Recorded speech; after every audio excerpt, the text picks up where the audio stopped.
Полейте уксус на ноги, и об этой проблеме вы забудете раз и навсегда.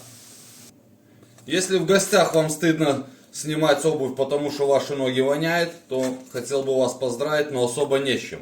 У вас явно стадия грибка и плюс потливость сильная ног. Смотрите, запоминайте рецептик. 50 грамм уксуса, 2 столовые ложки соды, литр воды, не кипяченый, и 50 грамм перекиси водорода. Добавляем и тщательно размешиваем. После того, как все перемешали, тщательно опускаем наши ноги на 10 минут в данный раствор постоять.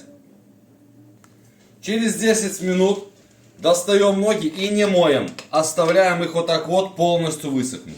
Данную процедуру повторяем 3 раза в неделю, и вы забудете о воне ног, о потливости, обо всем. Будьте здоровы, не болейте.